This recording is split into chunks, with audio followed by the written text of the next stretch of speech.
Zoom, and the plane went on, headed to Jamaica, my first mission trip ever. I was nervous, scared, and anxious. However, when I had the chance to help people and specifically see what it was like to be in an orphanage, where kids are homeless and have to be taken care of constantly, I learned about the concept of homelessness in the orphanage. The orphanage that I'm specifically talking about had a big impact on my heart because this one little girl allowed me to hold her and she never wanted to let go. Speaking of homelessness, where I witnessed this in Jamaica, homelessness is seen everywhere and is very common. When going to Jamaica, I realized that homelessness doesn't just exist in the US, but everywhere in every country you could think of. Speaking of, what do you think of when you first hear the word homelessness? Do you think of people living on streets, shelters, or other public occasions? Because if so, you're right.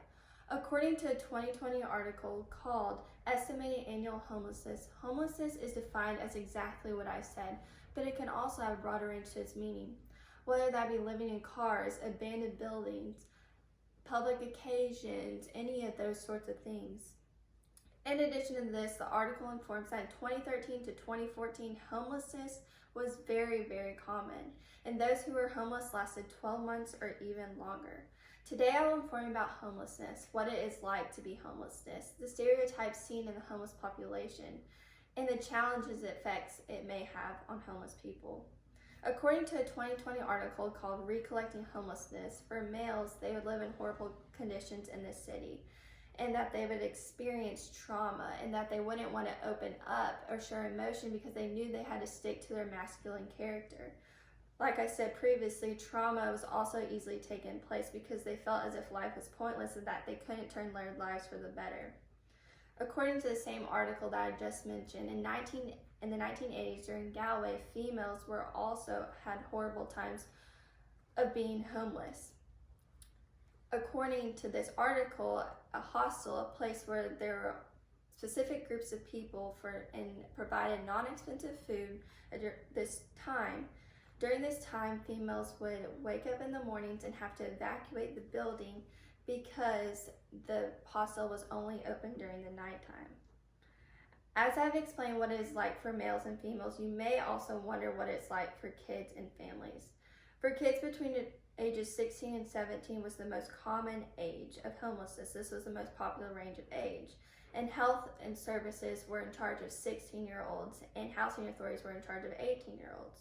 For families, if they experienced homelessness and had no emergency accommodation services, then the family was automatically split up, meaning that the child would stay with a mom or that the child would be placed in child care. Now that I've told you more about what it is like to be homeless, you may also wonder if there are stereotypes in the homeless population.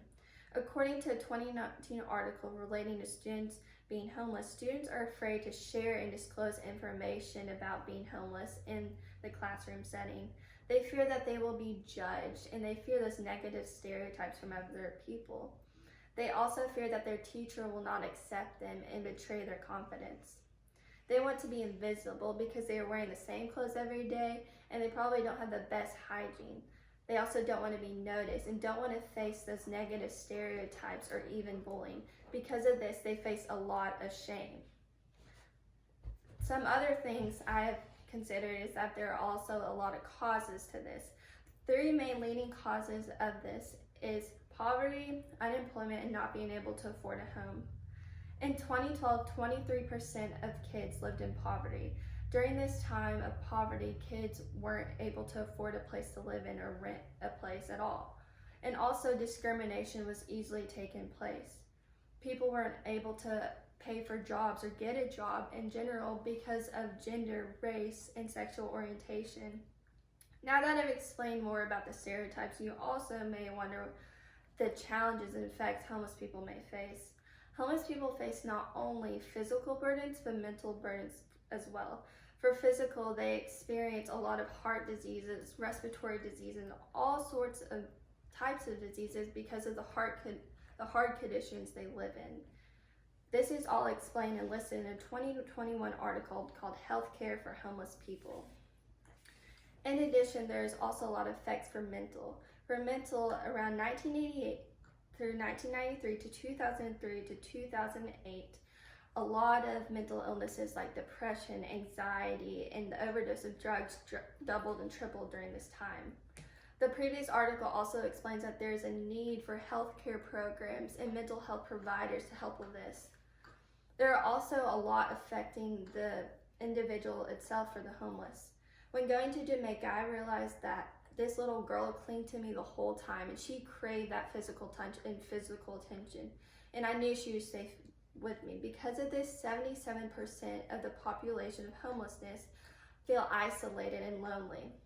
Now that I have explained about the overall effects of homelessness, which is important to learn about today and is why I've chosen to talk about this today, I have told you all about the significant, important information about homelessness, whether that be homelessness, being the effects of homelessness, where it is seen, and all about it. I shared that it can happen to anyone, anywhere, at any time. I shared that homeless population is very high for 16 and 17-year-old kids. I explained that, and for people in general as well. And I also explained that for kids, when they're in the classroom setting, they don't want to be picked on because of being homeless. They don't even want to be seen. And I also explained that there are a lot of health issues regarding homelessness. Now let's go back to my Jamaica mission trip, where I first experienced homelessness when being with this little girl. Because of that trip, I learned about homelessness, and now you have too.